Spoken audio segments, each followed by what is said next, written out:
I read these two articles, and I have a couple of comments. You're wondering, can fat really raise your insulin requirements, right? Right, specifically butter, but yes. Okay. Well, first of all, the study, beta cell function and insulin sensitivity to dietary fats, was based on, by my standards, a high carbohydrate diet. That is, they said 20% of the calories were carbohydrate. Okay. Now, if you take the average American who, let's say, eats 2,500 calories a day, and 20% is carbo, that would be 500 calories, right, which would be 100 grams of carbo, which is something like 3 times the maximum I recommend.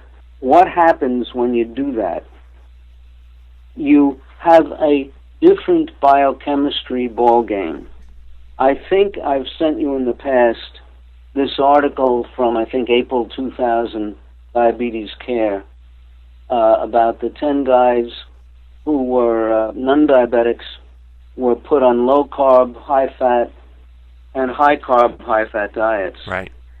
And they measured their fat metabolism by having them inhale radioactive carbon, or fat, whether they injected it or inhaled it.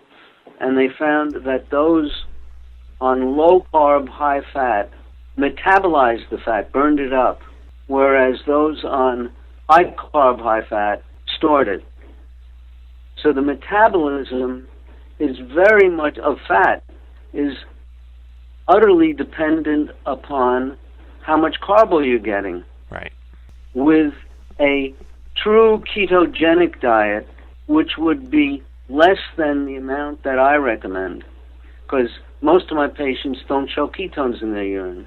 Sometimes when they're fasting, that is overnight, they may show a trace of ketones, but it's not a ketogenic diet. Not that I'm against ketogenic diets, but if you're not on a ketogenic diet, you're going to be storing fat, and you're going to have a totally different ballgame for fat metabolism. So by giving them 20% carbohydrate, it did not isolate the effects of fat. By the way, the mechanism by which low-carb fosters fat metabolism has to do with the enzyme hormone-sensitive lipase. The first step in insulin will build fat if unopposed. Insulin turns off the enzyme that metabolizes fat called hormone-sensitive lipase. So if you have enough insulin, and I can't say what that number is, if you have enough insulin in your bloodstream, you turn off fat oxidation. You got the picture? Yep. So there's a lot of complexity to this, and it's very much related to the carbohydrate in the diet. So it's hard to isolate the effects of fat unless you almost totally eliminate the carbohydrate. And that's not what this Lopez study did at all. That's right. So it's hard to draw conclusions from that. Now, put that statement aside. Let's look at another phenomenon. It is possible that if you distend the gut with butter, fat, or anything, you're going to bring about the Chinese restaurant effect. You're going to foster the production of insulin and glucagon, and you're going to trigger a whole new chain reaction of events. That's yet another complication to the whole thing. Now, one can say, okay, if they were just given butter, it's going to melt in the gut. It melts at body temperature. Right. So it won't distend the gut, and this phenomenon won't happen. So another complication, okay? Right. So this is not a simple thing to look at. This is very complicated. I never consumed large amounts of butter. I had no desire to.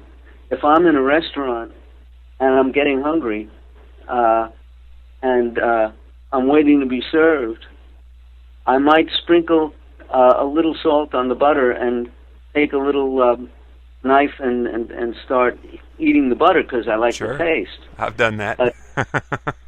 Well, you've done the same thing. I've done that too. So, how much butter can you eat? Not enough to find a significant blood sugar difference.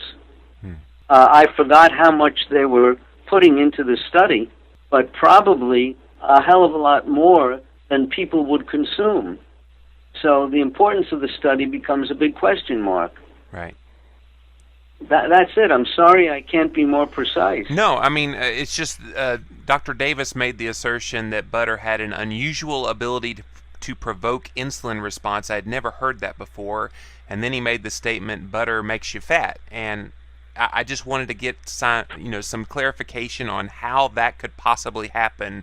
And from what I hear you telling me, Dr. Bernstein, it sounds like in the presence of carbo, right, it will make you fat, and in the presence of carbo, it raises insulin.